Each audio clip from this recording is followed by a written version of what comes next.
Good morning students. आज हम अपना नेक्स्ट टॉपिक कर रहे हैं बायोमास एनर्जी। बायोमास एनर्जी क्या होती है और बायोमास क्या होता है। सबसे पहले ये हमारा सोर्स ऑफ एनर्जी जो हमारा लेसन चल रहा है ये उसी का पार्ट है। ठीक है, अब हम स्टडी करते हैं बायोमास एनर्जी। देखो, जो वेस्ट मटेरियल्स है या जो प्लांट्स के जो डेड पार्ट्स बच जाते हैं या जो ट्रीज हैं, इनको हम कहते हैं बायोमास। क्या बोलते हैं? बायोमास बोलते हैं। बायोमास क्या कहता है? डेड पार्ट ऑफ प्लांट्स, यानी कि जो डेड पार्ट है किसके? प्लांट के। जैसे लकड़ी टूट जाती है, पत्ते गिर जाते हैं, सूख जाते हैं, तो वो सारे क्या हैं? डेड पार्ट्स हैं ऑफ प्लांट्स एंड ट्रीज। ठीक है, वृक्ष and waste material of animals. Waste material of animals, ठीक है, इज कॉल्ड बायोमास। इसको हम क्या कहते हैं? बायोमास कहते हैं। और जो ये बायोमास है इसी को हम किसके रूप में यूज करते हैं? एनर्जी के रूप में यूज करते हैं। कैसे करते हैं हम स्टडी करेंगे अभी, लेकिन सबसे पहले कि बायोमास है क्या हमें वो पता होना चाहिए। तो बायोमास क्या है? द डेड पार्ट, कि जो, या आप ये मानिए डेड पार्ट क्या होते हैं? जो खत्म हो, सूख चुके हैं, यानी कि जो लाइव नहीं है, जिंदा नहीं है, उन्हीं को हम क्या कहते हैं? Dead part of plants. कोई भी पौधे हैं जो हमारे वो सूख जाते हैं कई बार, तो वो ट्रीज, पेड़ हैं हमारे, and waste material of animals. और एनिमल्स का जो हमारा वेस्ट मटेरियल होता है वो भी हमारा किसके अंदर आता है? बायोमास के अंदर आता है, कॉल्ड बायोमास। अब बायोमास जो है ना हमारा, is a renewable source of energy. क्यों? क्या है? Biomass is a renewable source of energy है। लेकिन ऐसा क्यों है? देखो, प्लांट्स क्या होते हैं? कुछ टाइम के बाद दोबारा से ग्रो हो जाते हैं। हम 2 महीने में दोबारा प्लांट्स को ग्रो कर सकते हैं। ठीक है, जैसे कि हम एग्रीकल्चर के अंदर खेती करते हैं, हम फार्मिंग करते हैं, तो उस टाइम पे क्या होता है? हम प्लांट्स को उगाते हैं और रेडी हो जाती है हमारे पास बायोमास। ठीक है, वैसे ही हम प्लांट्स को उगा सकते हैं, दोबारा से ट्री को उगा सकते हैं, और जो वेस्ट मटेरियल है जो एनिमल से मिलता है वो तो कंटिन्यूसली मिलता ही रहता है हमें। ठीक है, तो ये क्या है? रिन्यूएबल सोर्स ऑफ एनर्जी है। ठीक है भाई। अब हमने इसके अंदर जो ये बायोमास एनर्जी है जो हमें किससे मिलती है? बायोमास से मिलती है। तो वो किस प्रकार से करते हैं? इसके लिए हम 3 टाइप्स हैं हमारे पास जो हम अलग अलग स्टडी करते हैं। वुड, फर्स्ट आता है हमारा वुड एंड चारकोल। किसके रूप में यूज करते हैं? चारकोल के रूप में। पहला है वुड एंड चारकोल। सेकंड आता है हमारा डंग केक। क्या आता है सेकंड हमारा? काऊ डंग। काऊ डंग, यानी कि जो वेस्ट मटेरियल्स है काउस का या एनिमल्स का, हम कह सकते हैं ये भी क्या हमारा एक बायोमास है। ये भी क्या है? बायोमास है। काऊ डंग इज बायोमास। लिख देते हैं, कोई प्रॉब्लम नहीं, बायोमास। ठीक है, और ये भी क्या है? Is biomass. हम इस प्रकार से इनको यूज करते हैं काऊ डंग के रूप में। थर्ड पॉइंट आता है हमारा बायोगैस। बायोगैस, थर्ड क्या आता है? बायोगैस। कि हम वुड को और चारकोल को किस प्रकार से बायोमास, ठीक है, और ये हम इनको स्टेप बाय स्टेप स्टडी करते हैं। सबसे पहले देखो वुड का। हम वुड का आपको पता है, लकड़ी को हम क्या करते हैं? हमारी जो रिक्वायरमेंट्स है होम्स के अंदर, उसके अंदर हम क्या करते हैं? उनको डायरेक्टली बर्न करते हैं। डायरेक्टली बर्न करते हैं, तो जब हम उसको बर्न करते हैं तो उससे हमें क्या मिलती है? एनर्जी मिलती है। तो ये सोर्स ऑफ एनर्जी है। तो क्या है? जो हमारा बायोमास है वो क्या है? सोर्स ऑफ एनर्जी है या नहीं है? कौन सा बायोमास? Sir would. कौन सा है भाई? वुड। लेकिन वुड को हमने यूज किया, ठीक है, हमने घर के अंदर या किसी अन्य पर्पज के लिए हमने वुड का यूज किया और वो एक बायोमास है, तो हमें उससे जो एनर्जी मिली तो उसको हम क्या कह सकते हैं? Biomass energy. या ठीक है, क्या कह सकते हैं? बायोमास एनर्जी कह सकते हैं। लेकिन वुड की जब हम यूज करते हैं तो उससे एडवांटेजेस हैं हमारी, क्योंकि एक इजीली अवेलेबल है, रिन्यूएबल सोर्स है, ठीक है, और स्टोरेज करना इजीली है, हैंडल करना इजी है, तो ये इसकी एडवांटेजेस हैं। लेकिन इसकी कुछ डिसएडवांटेजेस भी हैं। और इसकी डिसएडवांटेज के अंदर क्या आता है कि इसकी जो कैलोरीफिक वैल्यू है, क्या जो कैलोरीफिक वैल्यू है हमारी बायोगैस की, वो क्या है, सॉरी वुड की जो कैलोरीफिक वैल्यू है वो क्या है, 17 किलो जूल्स क्या होती है, किलो जूल्स पर ग्राम, क्या होती है 17 किलो जूल पर ग्राम हमारी क्या है कैलोरीफिक वैल्यू है, किसकी, वुड की। यानी कि जब हम 1 ग्राम को बर्न करते हैं तो हमें क्या मिलती है, 17 किलो जूल्स। अगर आपने अभी तक भी कैलोरीफिक वैल्यू और ये सब स्टडी नहीं किए हैं तो मैं आई बटन पे आपको लिंक प्रोवाइड करा देता हूँ, वहाँ पर आप जाके देख सकते हैं कि कैलोरीफिक वैल्यू होती क्या है। ठीक है, तो वुड की जो कैलोरीफिक वैल्यू है हमारी वो क्या है, 17 किलो जूल पर ग्राम होती है। अब ये वुड को ही हम एक नया रूप, मॉडर्न टेक्नोलॉजी के कारण एक नए रूप के अंदर कन्वर्ट कर देते हैं, जिसको हम कहते हैं चारकोल। क्या बोलते हैं, चारकोल। अब चारकोल है क्या, चारकोल क्या है, जब हम वुड को ही स्मॉल अमाउंट ऑफ एयर की प्रेजेंस के अंदर क्या करते हैं, बर्न आउट करते हैं, किसको, वुड को, तो उसके अंदर जो हमारा वाटर के वेपर्स हैं और वोलाटाइल मटेरियल्स हैं, यानी कि जो वेपराइज हो सकते हैं मटेरियल्स, वो क्या हो जाते हैं, रिमूव हो जाते हैं इससे। ठीक है, और जो हमें लास्ट में जो बचता है वो एक ब्लैक कंपाउंड या ब्लैक प्रोडक्ट मिलता है, जिसको हम क्या कहते हैं, चारकोल कहते हैं। और ये क्या होता है हमारा, क्या कहते हैं इसको, हम चारकोल कहते हैं। और इसके अंदर क्या होता है, मेनली हमारा एक ही होता है, वो है कार्बन। अब इसका फायदा क्या होता है, चारकोल क्या है अभी नोट करवा दूंगा आपको। ठीक है, अब इसकी एडवांटेजेस भी हैं एज कंपैरिजन वुड के। देखो, इसको भी स्टोर करना इजीली है, हैंडल करना इजीली है। ठीक है, हम इसको एक जगह ट्रांसपोर्ट कर सकते हैं इजीली। बट इसकी सबसे बड़ी जो एडवांटेजेस है, ये चारकोल क्या करता है, स्मोकलेस बर्न होता है, यानी कि इसके अंदर धुआं नहीं आता। और अनदर एडवांटेज इसकी ये है कि इसकी जो कैलोरीफिक वैल्यू है चारकोल की, चारकोल कैलोरीफिक वैल्यू जो होती है हमारी वो 33 किलो जूल्स होती है। क्या चारकोल की जो कैलोरीफिक वैल्यू है वो होती है 33 किलो जूल पर ग्राम। और ये क्या होती है, देखो 33 किलो जूल अगर चारकोल की कैलोरीफिक वैल्यू है, वुड की क्या थी हमारी 17 kg। तो एज हमने सेम अमाउंट के अंदर क्या किया, डबल एनर्जी प्राप्त कर ली। और क्या हुआ, पोल्यूशन भी नहीं हुआ। अगर हमारे घर के अंदर क्या है, कोई पोल्यूशन भी नहीं होता। ठीक है, क्योंकि इसके अंदर कोई वोलाटाइल मटेरियल्स नहीं होते और ये स्मोकलेस बर्न करता है। तो ये था भी हमारा चारकोल। चारकोल क्या होता है मैं आपको वो नोट करवा देता हूँ। अगर आप ये नोट करना चाहते हैं तो आप नोट कर सकते हैं।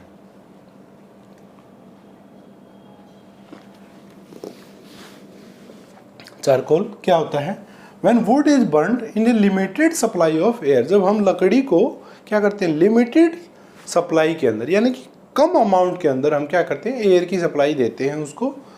Then water and other volatile material, water और जो अदर वोलाटाइल मटेरियल्स हैं, यानी कि जो वेपराइज हो सकते हैं वो मटेरियल्स, और वाटर क्या करता है, प्रेजेंट इट गेट रिमूव, ये क्या हो जाते हैं, निकल जाते हैं उसके अंदर से। And A black substance charcoal is left, और जो हमें मिलता है वो हमें क्या मिलता है, चारकोल मिलता है। Charcoal is mainly A carbon, charcoal के अंदर जो मेनली जो कम है वो क्या है, कार्बन है। और ये क्या करता है, मोर हीट प्रोड्यूस करता है एज कंपैरिजन टू वुड। इसीलिए इसकी मैंने कुछ एडवांटेजेस भी लिख दिए। एडवांटेज ऑफ चारकोल, हैंडलिंग वो सब तो कॉमन है। देखो वुड के अंदर भी हैंडलिंग ईजी है, स्टोरेज इजीली कर सकते हैं हम, वो सब तो हमारी क्या थी, कॉमन्स थी। जो मेन चेंजेस थी चारकोल और वुड के अंदर, वही मैंने इसके ऊपर नोट डाउन कर दी हैं, आप चाहे नोट कर लीजिएगा। First, charcoal has a higher calorific value. Charcoal की क्या है, हायर कैलोरीफिक वैल्यू है देन दी वुड, क्योंकि वुड की जो हमारी कैलोरीफिक वैल्यू थी वो क्या थी, 17 किलो जूल पर ग्राम, और चारकोल की क्या है, चारकोल की क्या है, 33 किलो जूल पर ग्राम, ऑलमोस्ट डबल हो जाती है यहाँ पर हमारी चारकोल की। तो कैलोरीफिक वैल्यू क्या है चारकोल की, is much more than would.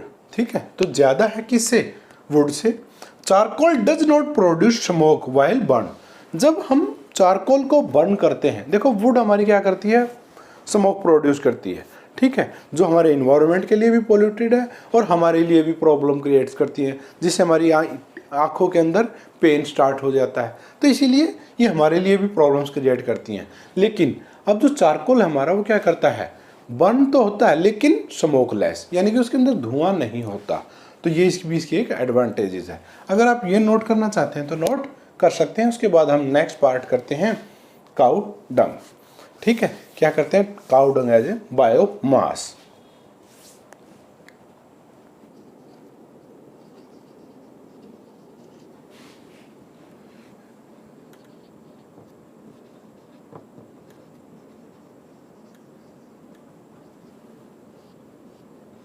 जो काऊ डंग है हमारा वो भी क्या है, एक बायोमास है। हमने अभी स्टडी किया था, हम 3 रूपों के अंदर कन्वर्ट करते हैं। पहला चारकोल था और वुड था, वो हमने स्टडी कर लिया। अब आता है काऊ डंग या एनिमल डंग भी बोल सकते हैं आप। डंग को हिंदी में बोलते हैं गोबर। क्या बोलते हैं, गोबर। ठीक है, ये हो सकता है अलग अलग लैंग्वेजेस के अंदर अलग अलग बोला जाता हो। ठीक है, लेकिन हिंदी के अंदर इसको गोबर बोलते हैं। यानी कि वेस्ट मटेरियल ऑफ एनिमल, यानी कि जो हमारे एनिमल्स हैं, जो हमारे पशु हैं, जो वो वेस्ट मटेरियल होता है उनका, तो उसी को हम क्या कहते हैं, डंग बोलते हैं। क्या बोलते हैं, डंग। अब इसके अंदर काऊ का भी हो सकता है, ठीक है, या फिर बफेलो का भी हो सकता है, गोट्स का भी हो सकता है, हॉर्स, कोई भी एनिमल्स है हमारा, ओक्स है। ठीक है, ये सभी एनिमल्स इसके अंदर आते हैं और उनका जो वेस्ट मटेरियल है उसी को हम क्या कहते हैं, डंग बोलते हैं। अब जो ये डंग है हमारा, या एनिमल डंग्स है, इसको हम क्या करते हैं, विलेजेस के अंदर आपने देखा होगा डायरेक्टली पहले ड्राई किया जाता है। पहले हम क्या करते हैं, इसको ड्राई करते हैं, डंग केक बनाते हैं इससे, यानी कि उपले बनाते हैं, डंग केक। फर्स्ट मेक डंग केक। क्या बनाते हैं, डंग केक बनाते हैं। फर्स्ट मेक डंग केक बनाते हैं सबसे पहले। उसके बाद क्या करते हैं, उनको ड्राई कर देते हैं, ड्राई करते हैं। उसके बाद क्या करते हैं, ड्राई करते हैं and then use as a source of energy. ठीक है, अब जो ये डंग केक है हमारा, ये होता कैसा है, ये आप सभी ने भी देखा हुआ है। ठीक है, ये क्या होता है, एक सेमी सॉलिड्स होता है। डंग केक क्या होता है, डंग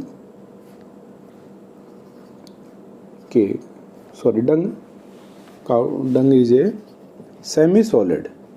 क्या होता है, सेमी सॉलिड्स होता है। कैसा होता है, सेमी सॉलिड, यानी कि इसके अंदर सॉलिड पार्ट्स भी होते हैं और लिक्विड भी होता है। तो ये क्या है, सेमी सॉलिड्स है, जिसको हम किसके लिए यूज करते हैं, सोर्स ऑफ एनर्जी के रूप में। सबसे पहले क्या करते हैं, हम इसका डंग केक बनाते हैं, यानी कि उपले बनाते हैं गोबर से। उसके बाद उसको सुखाते हैं और फिर किसकी तरह यूज करते हैं, सोर्स ऑफ एनर्जी की तरह यूज करते हैं। लेकिन जब हम काऊ डंग का यूज करते हैं इस प्रकार से, तो इसके अंदर क्या होता है, हमारी बहुत सारी प्रॉब्लम्स क्रिएट होती हैं। प्रॉब्लम्स क्या है कि जो हमारे डंग केक है या जो ये डंग है हमारा, उसके अंदर क्या होते हैं, जो हमारी अर्थ है उसकी फर्टिलिटी रेट बढ़ाने के लिए हमें मेन्योर चाहिए, ठीक है, या खाद चाहिए। क्या चाहिए, खाद चाहिए। और ये जो होता है हमारा, ये गुड सोर्स ऑफ मेन्योर, या एक अच्छा खाद है। ये क्या है, ये एक अच्छा खाद है। डंग is a good source of manure के लिए एक अच्छा सोर्स है क्या, डंग। क्योंकि इसके अंदर नेचुरली हमारे 2 कंपाउंड्स होते हैं जो अर्थ की या जो हमारी मिट्टी है उसकी फर्टिलिटी रेट बढ़ाने के लिए इंपॉर्टेंट्स होते हैं। और वो 2 कंपोनेंट्स कौन कौन से होते हैं हमारे, नाइट्रोजन एंड फॉस्फोरस। क्या होते हैं, वन होता है नाइट्रोजन एंड फॉस्फोरस। क्या होता है, फास्फोरस और नाइट्रोजन, ये 2 ऐसे कंपोनेंट्स हैं या कंपाउंड्स हैं जो हमारे लिए क्या करते हैं, एक बहुत ही ज़रूरी होते हैं। किसके लिए, जो प्लांट्स हैं उनको ग्रो कराने के लिए। क्योंकि प्लांट्स को ग्रो करने के लिए इन दोनों की रिक्वायरमेंट्स होती है। ठीक है, जैसे हमें खाने की होती है उसी प्रकार से प्लांट्स को ये चाहिए। लेकिन जब हम इस प्रक्रिया को फॉलो करते हैं, यानी कि डंग केक बनाते हैं, ड्राई करते हैं, उसको सुखा देते हैं, सुखाने तक तो कोई प्रॉब्लम्स नहीं आती। लेकिन जब हम सोर्स ऑफ एनर्जी यानी कि उसको क्या करते हैं, बर्न आउट करते हैं, तो वहाँ पर प्रॉब्लम्स आती हैं। वहाँ पर प्रॉब्लम्स क्या आती हैं, जब हम इसको बर्नआउट करते हैं तो ये जो नाइट्रोजन फॉस्फोरस ये भी उसके साथ ही क्या हो जाते हैं, डिस्ट्रॉय हो जाते हैं। क्या हो जाते हैं, डिस्ट्रॉय हो जाते हैं, और ये किसी कार्य के नहीं रहते, ये डिस्ट्रॉय हो गए। सेकंड, एक तो ये डिस्ट्रॉय है कि हमारे पास जो एक अच्छा मेन्योर मिल रहा था, हमें एक अच्छा खाद मिल रहा था, वो हमारा क्या हो गया, खराब हो गया, डिस्ट्रॉय हो गया। एक डिसएडवांटेज तो ये होती है। सेकंड क्या होती है कि इसकी जो कैलोरीफिक वैल्यू है वो क्या होती है, बहुत ही कम होती है। क्या होती है, बहुत ही कम। I think 3 to 4 kilo joule per gram होती है। क्या होती है, 3 to 4, बहुत ही कम होती है। ठीक है, इसीलिए जो काउडंग की जो कैलोरीफिक वैल्यू क्या है, बहुत ही कम है। और ये स्मोक के साथ बर्न होता है। किसके साथ बर्न होता है, स्मोक के साथ, क्योंकि इसके अंदर धुआं उठता है जब हम इसको बर्न आउट करते हैं। तो ये क्या होता है, पोल्यूशन भी करता है। ठीक है, क्या करता है, पोल्यूशन भी करता है। इसीलिए हम, ये रिन्यूएबल सोर्स ऑफ एनर्जी तो है, लेकिन एक अच्छा सोर्स नहीं है। क्यों नहीं है, एक अच्छे सोर्स की क्या कंडीशन होती है, अगर आपने ये अभी तक भी स्टडी नहीं किया तो मैं आपको ऊपर आई बटन के लिंक पे ऊपर प्रोवाइड करा देता हूँ, आप वहाँ पे जाइए और वो एक गुड फ्यूल की क्या कंडीशंस होती हैं वो आप स्टडी कर सकते हैं। यह एक अच्छा सोर्स ऑफ एनर्जी क्या होता है, हम उसको स्टडी कर पाएंगे आई बटन पे। आई बटन कहाँ मिलता है आपको, ये ऊपर है जो हमारा, यहाँ पर आई का बटन होता है, वहाँ पर क्लिक कीजिए, वहाँ पे आपको ये वीडियो मिल जाएगी, मैं आपको वहाँ पे लिंक प्रोवाइड करा देता हूँ। ठीक है, तो ये हमारी इसकी प्रॉब्लम्स है। ठीक है, डंग केक की, वैसे इसको डंग केक को हम डिस्क्राइब नहीं कर सकते, ये समझने की बातें। ठीक है, आपको एज इट इज़ ही लिखना पड़ेगा इसको। अगर आप ये पॉइंट्स नोट करना चाहते हैं तो नोट कर सकते हैं। अब इसके अंदर कि हमें, ठीक है सर, ये डिसएडवांटेजेज होगी, और ये ट्रेडिशनल यूज़ है हमारा किसका, यानी कि परंपरागत चला आ रहा है, बहुत लंबे टाइम से हमें इस प्रकार से इसका यूज करते हैं। लेकिन इसका भी एक मॉडर्न रूप है, जैसे कि हमने वुड, हमारा ट्रेडिशनल रूप था, चलता आ रहा था, उसका हमने एक चारकोल बनाया। चारकोल क्या था, एक अच्छा फ्यूल था एज कंपेरिजन टू वुड, जैसा कि हमने अभी स्टडी किया। सेम उसी प्रकार से जो ये डंग था हमारा, उसको भी हमने क्या किया, कन्वर्ट कर दिया एक अच्छे सोर्स के अंदर, and that is called biogas. क्या कहते हैं उसको, बायोगैस कहते हैं। क्या कहते हैं भाई, बायोगैस, बायोगैस। अब हम नेक्स्ट स्टडी करते हैं बायोगैस। और बायोगैस का जो टॉपिक है ये एग्जाम के अंदर भी काफ़ी बार पूछा जाता है, इम्पोर्टेंट क्वेश्चन है हमारे लिए। ठीक है, और ये आपके घर में भी आप यूज़ कर सकते हैं, आप बना सकते हैं। तो इसीलिए इसके ऊपर तो खास ध्यान दीजिएगा, क्योंकि एक बहुत ही ईजीली अवेलेबल सोर्स है एनर्जी का, जो हम घर में भी ईजिली बना सकते हैं, खास करके जब हम कहाँ पर रहते हैं, विलेज के अंदर रहते हैं। ठीक है, तो हम इसके अंदर कैसे, क्या होता है बायोगैस, किस प्रकार से बनाई जाती है, उसको स्टडी करते हैं हम। इससे पहले कि हम बायोगैस को स्टडी कर रहे हैं, उससे पहले हमें एक टॉपिक और स्टडी करना है, क्योंकि बायोगैस के अंदर इसका बहुत ज़्यादा मेजर इंपॉर्टेंट रोल है। ठीक है, एनोर्बिक डिग्रेडेशन। एनोर्बिक डिग्रेडेशन ये होता क्या है, decomposition which take place in the absence of oxygen. यानी कि जो हमारे डंग था हमारा, उसका क्या होता है, डिकम्पोजिशन होता है। क्या होता है, डिकम्पोजिशन, टूटता है, किसके एब्सेंस के अंदर, ऑक्सीजन के एब्सेंस के अंदर, is called anaerobic degradation in case of biogas के केस में। वैसे एनोर्बिक डिग्रेडेशन एक प्रोसेस है जिसके अंदर क्या होता है, किसी भी का भी डिकम्पोजिशन होना which take place in the absence of oxygen. यानी कि ऑक्सीजन के बगैर अगर किसी का डिकम्पोजिशन होता है तो उसको हम क्या कहते हैं, एनोर्बिक डिग्रेडेशन बोलते हैं। क्या बोलते हैं, एनोर्बिक डिग्रेडेशंस बोलते हैं। यानी कि जो हम बायोगैस जो प्रोड्यूस करते हैं वो इसी प्रोसेस के द्वारा की जाती है, एनोर्बिक डिग्रेडेशन के थ्रू।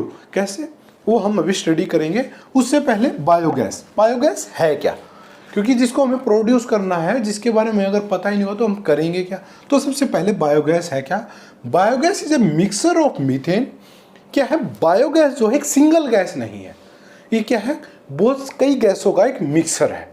लेकिन इसके अंदर जो सबसे ज़्यादा 75% जो गैस होती है हमारी, वो होती है मीथेन।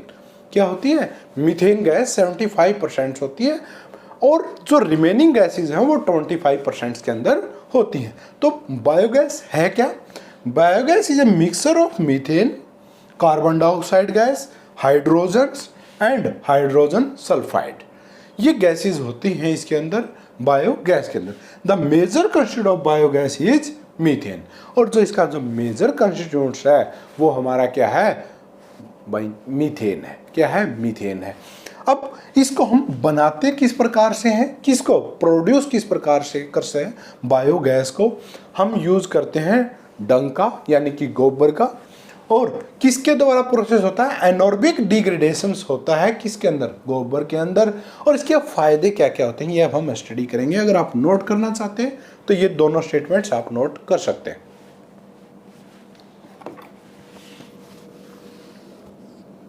देखो बायोगैस प्लांट जो है ना, हम क्या करते हैं, स्ट्रक्चर तैयार करते चलते हैं, उसके साथ साथ मैं आपको एक्सप्लेन करता चलूंगा। डायग्राम बनाएंगे, उसके साथ ही उसको क्या करेंगे, समझते चलेंगे और ये बता देंगे फिर आपको कि ये कैसे काम करता है। ठीक है, देखो इसके अंदर क्या होता है, एक डोम होता है। सबसे पहले डोम क्या होता है, यानी कि एक इस प्रकार का वेसल या अपोजिट उल्टा वेसल रखा हुआ है कोई आपके, जैसे एक बर्तन होते हैं ना घर में, इस प्रकार का एक। लेकिन ये क्या होता है, थोड़ा बड़े साइज का होता है, इसको हम डोम बोलते हैं। ये इस प्रकार से बनाया जाता है।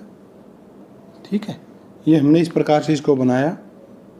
ये आप कंक्रीट्स का बनाते हैं। किसका बनाते हैं? हम कंक्रीट से बनाते हैं, यानी कि ब्रिक्स, सीमेंट्स और सैंड्स का मिक्स करके हम इसको बनाते हैं।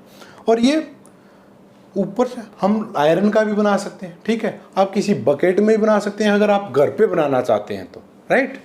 ठीक है, तो इसके अंदर क्या करते हैं, ये इस प्रकार से बनाते हैं। यहाँ पर हमें अपनी गैस की सप्लाई लेने के लिए ऊपर क्या करते हैं, पाइप लगाई जाती है और इसको हम आउटलेट बोलते हैं। ये क्या है, आउटलेट। लेकिन अगर गैसेस यहाँ से निकल रही हैं तो क्या होगा, इसमें जो गैसेस बनती हैं इसको डाइजेस्टिव चैम्बर भी बोलते हैं। क्या बोलते हैं? Digestive chamber. क्या बोलते हैं? Digestive chamber. इसको हम क्या बोलते हैं, डाइजेस्टिव चैम्बर भी बोलते हैं, या फिर इसको डाइजेस्टर भी बोलते हैं। डाइजेस्टर, जो आपकी बुक में गिवन हो आप वो नोट कर लीजिएगा। ठीक है, डाइजेस्टर चैम्बर या डाइजेस्टर। इसके अंदर होता क्या है, मैं इसको साफ कर देता हूँ यहाँ से, क्योंकि हमें डायग्राम बनाना है। ठीक है, अब इसके अंदर यहाँ पर हम एक वॉल और लगाते हैं। क्या लगाते हैं? वॉल लगाते हैं इस प्रकार से। किस लिए? ताकि हमारा यहाँ पर गैस को जब हम स्टोर करना चाहें तो वो स्टोर हो सके। तो इसको हम वॉल को ओपन और क्लोज कर सकते हैं, यानी कि आउटलेट को कंट्रोल किया जाता है थ्रू दिस वॉल। अब इसके अंदर क्या करते हैं, हमें सप्लाई देनी होती है। किस चीज़ की? डंग की, यानी कि गोबर की। तो हम क्या करते हैं, यहाँ से इनलेट चैम्बर बनाते हैं। क्या बनाते हैं? इनलेट चैम्बर बनाते हैं, ये इस प्रकार से। और यहाँ पर क्या बनाएंगे, ये क्या हमारा इनलेट चैम्बर। इनलेट चैम्बर ये आप ब्रिक से भी बना सकते हैं, या अगर आप एक कोई, जैसे आजकल हमारे पास प्लास्टिक्स के पाइप्स आते हैं, आप प्लास्टिक के पाइप का यूज़ कर सकते हैं। इसका मेन पर्पज सिर्फ एक ही होता है कि जो हमारा मिक्स होके जो मटेरियल है वो कहाँ तक आ जाए, डाइजेस्टर तक आ जाए, बस। और कोई मकसद नहीं है इसका। ठीक है, और यहाँ पर हमारा क्या होता है, एक मिक्सर टैंक होता है, और ये थोड़ा सा इस प्रकार से होता है, इस प्रकार से। ये क्या हमारा मिक्सर टैंक्स है। ये टेपर में हमने क्यों किया है, ताकि इसके अंदर कोई भी मटेरियल रहे ना, बाद में जब हम मिक्स करते हैं सारा स्लाइड होके कहाँ चला जाता है, डाइजेस्टर के अंदर चला जाता है। यहाँ पर क्या है, ये मिक्सर करते हैं हम। किसको मिक्स करते हैं यहाँ पर मिक्स किया जाता है डंग को प्लस वाटर, यानी कि वाटर को गोबर के साथ मिक्स करके यहाँ पर डाला जाता है।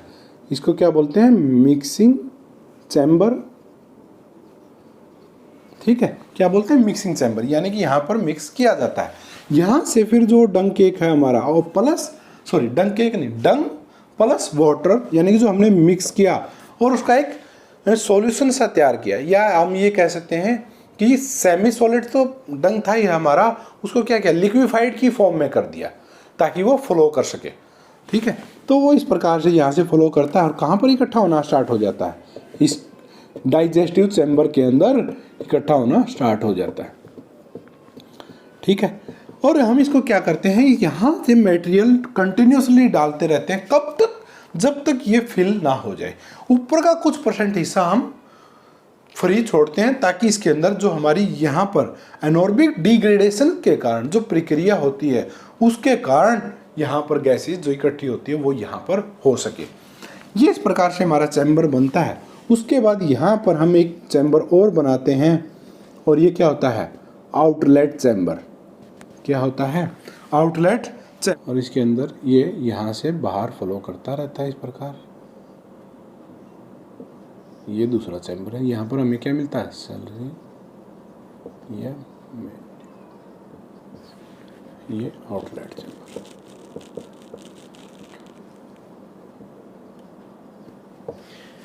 ये क्या है भाई, हमारा आउटलेट चैम्बर। यानी कि जब ये हमारा कंप्लीटली फिल होता है तो हमें इसको क्या करना पड़ता है, बाहर भी तो निकालना पड़ेगा। लेकिन हम क्या करते हैं, यहाँ से बाहर निकलना स्टार्ट होता है। ये इस प्रकार ये फिल होता है, उसके बाद ये क्या करता है, बाहर निकलना जाता है। यहाँ से हम क्या करते हैं, इसको बाहर यूज के लिए भेज देते हैं। किसके पर्पज़ में यूज़ होता है, मैन्योर के। अब इसकी वर्किंग समझते हैं हम, ये होता क्या है, किस प्रकार से। देखो ये मोस्टली जो बनाया जाता है पर हमारा ये अंडर, हमारी जो ज़मीन है उसके अंदर बनाया जाता है। वैसे आप बना बाहर भी सकते हो, ऐसा नहीं है कि बाहर नहीं बना सकते। हम अंदर इसलिए बनाते हैं क्योंकि इसके अंदर हमें कौन से एनॉर्बिक डिग्रेडेशन करना है, जिसके लिए क्या चाहिए, हवा नहीं चाहिए। इन दी एब्सेंस ऑफ एयर ये रिएक्शंस होती हैं। अगर इसके अंदर हवा जाती है तो क्या होगा, प्रॉब्लम्स क्रिएट हो जाएंगी क्योंकि ये रिएक्शंस नहीं होंगी। यहाँ पर कंडीशन ही ये है कि भाई हमारे इसके अंदर हवा नहीं जानी चाहिए। अगर आपकी हवा अंदर चली जाएगी तो प्रोसेस क्या हो जाएगा, फेल हो जाएगा हमारा। ठीक है, तो इसके अंदर हवा नहीं जानी चाहिए हमारी। अब इसके अंदर पूरा प्रोसीजर क्या होता है, देखो ये हमारा मिक्सिंग चैम्बर है।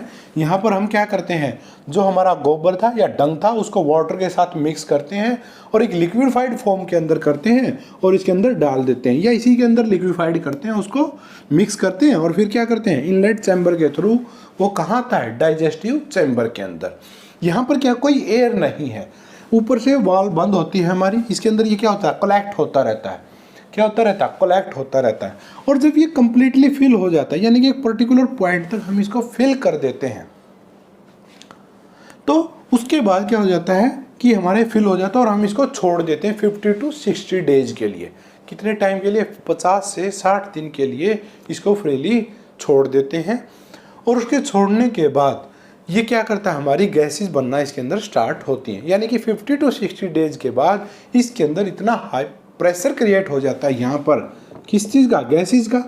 क्या आ जाती है यहाँ पर, गैसेज। कौन सी गैसेज, बायोगैस। अब हमें यहाँ पर ये नहीं कहेंगे सर मीथेन आएगी, हाइड्रोजन, नहीं, हमारी क्या बनती है, बायोगैस बनती है। तो यहाँ पर कौन सी गैसेज कलेक्ट हो जाती है, बायोगैस हो जाती है।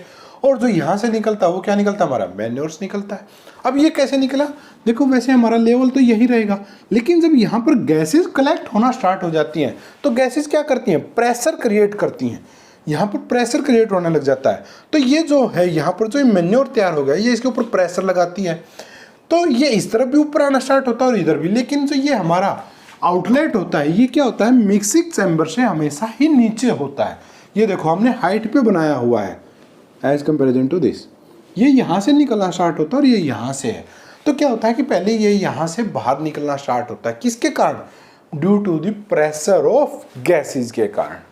यहाँ से बाहर निकलना स्टार्ट करता है और मैन्योर हमारा तैयार हो जाता है या खाद हमारा तैयार होता है। इसको हम ड्राई करते हैं क्योंकि ये लिक्विड की फॉर्म में मिलता है हमें। ठीक है, हम इसको क्या करते हैं, ड्राई करते हैं और फिर हमने अपने फार्म के अंदर इसको यूज कर सकते हैं, यानी कि खेतों के अंदर इसको यूज कर सकते हैं। अब जो बात यह है कि भाई हम इसको बाहर क्यों नहीं बना सकते, जैसा कि हम इसको ऊपर क्यों नहीं बनाते, इसको अंदर हम क्या करते हैं, मोस्टली मिट्टी के अंदर ही बनाते हैं। इसका रीज़न ये है कि अगर इसके अंदर गैसेज, एटमॉस्फेयर की एयर चली जाती है तो ये काम नहीं करता। जो बायोगैस प्लांट हमारा वो फेल हो जाता है इसके अंदर। ठीक है, तो इसको अगर आप बाहर बनाओगे तो हो सकता है कहीं से एयर की लीकेज मिल जाए। लेकिन जब हम अगर इसको मिट्टी में दबा देते हैं तो जो एयर इनटेक होने का चांस है वो क्या हो जाता है, बहुत ही कम होता है। रेयर ही चांस है कि इसके अंदर गैसेज जाए एटमॉस्फेयर की। ठीक है, तो क्या हो जाता है, ये प्रिकॉशंस है, ये एक अच्छा हमारे लिए कि हम इसको कहाँ पर बनाएं, ज़मीन के अंदर बनाएं। और दूसरा इसका बेनिफिट ये होता है कि हम इसके ऊपर अपना कोई भी कार्य कर सकते हैं क्योंकि ये हमें दिखाई भी नहीं देगा। हमें सिर्फ क्या मिलती है, एक आउटलेट पाइप मिलती है, एक साइड में मिक्सिंग चैम्बर और एक साइड में इसके ऊपर का हमारा पार्ट जो होता है वो क्या होता है, बिल्कुल प्लेन होता है। ठीक है, तो आप इसको किसी भी प्रकार से यूज कर सकते हैं। अब ये बायोगैस हमें मिल गई। अब बायोगैस से हमें फ़ायदे क्या क्या होंगे? पहली बात तो यही है भाई कि जो इसकी कैलोरीफिक वैल्यू है वो क्या होती है, ज़्यादा होती है। ये स्मोकलेस बर्न करती है, इससे कोई पोल्यूशन नहीं होता। ठीक है, और ये हमारे लिए क्या आती है, इसके अंदर जो सबसे बड़ी बेनिफिट है हमारे लिए, जो हम जब डंक केक को बर्न कर रहे थे, जो उस टाइम डिस्ट्रॉय हो रहे थे, वो क्या था, हमारा खाद, यानी कि नाइट्रोजन एंड फॉस्फोरस जो बर्नआउट हो जाते थे जब हम क्या करते थे, डंक को ड्राई करके बर्नआउट करते थे। उस टाइम पे क्या होता था, वो जो बर्न हो जाते थे, जो इसके न्यूट्रिशन थे यानी कि नाइट्रोजन एंड फॉस्फोरस, वो क्या हो जाते, बर्न हो रहे थे, वो बर्न नहीं होते और वो हमें क्या मिलते हैं, एज इट इज मिल जाते हैं।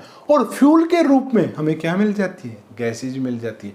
यानी कि हमारा यहाँ पर गैस भी मिल गई हमें बर्नआउट करने के लिए और खाद भी मिल गया। जबकि हम अगर डंक केक को बर्न करते थे तो ना तो हमें खाद मिल पाता था, वो हमारा नुकसान होता था, और जो फ्यूल भी मिलता था डंक केक के रूप में तो वो भी कैसा था, स्मोक प्रोड्यूस करता था, जो हमारे पॉल्यूशन को भी प्रॉब्लम क्रिएट करता था और हमारे कोई प्रॉब्लम्स होती थी उससे। ठीक है, यानी कि आंखों में टीयर्स आ जाते थे, आंसू आना स्टार्ट हो जाते थे, तो ये एक प्रॉब्लम्स थी हमारी। तो ये था भी हमारा आज का टॉपिक बायोगैस प्लांट्स और कंप्लीट टॉपिक बायोगैस एनर्जी। एक बार कंप्लीटली डिस्क्रिप्शन को कंप्लीटली स्टडी कर लेते हैं। आज हमने स्टडी क्या क्या किया, हमने स्टडी किया बायोगैस क्या है, ठीक है, बायोमास क्या है सबसे पहले, उसके बाद बायो मास एनर्जी क्या है और उसको किस प्रकार से हम प्राप्त कर सकते हैं। वुड के रूप में, वुड से हमने कन्वर्ट किया चारकोल के अंदर, डंक केक के रूप में यूज कर सकते हैं, उससे डंक को हमने यूज किया बायोगैस की तरह कन्वर्जन करके। ठीक है, हमें उससे गैस निकाल ली और उसका हमने यूज किया। राइट, तो ये थे भी हमारे आज के टॉपिक्स। आई होप आपको अच्छे से समझ में आए होंगे। अगर ये वीडियो अगर आज को आपको अच्छी लगती है तो प्लीज़ इसको लाइक ज़रूर कीजिएगा। ठीक है, और चैनल को सब्सक्राइब भी कीजिएगा और वीडियो को शेयर करना मत भूलिएगा। आज की वीडियो के अंदर भाई यही थे हमारे टॉपिक्स। फिर मिलते हैं नेक्स्ट वीडियो के साथ नेक्स्ट डे। Thank you.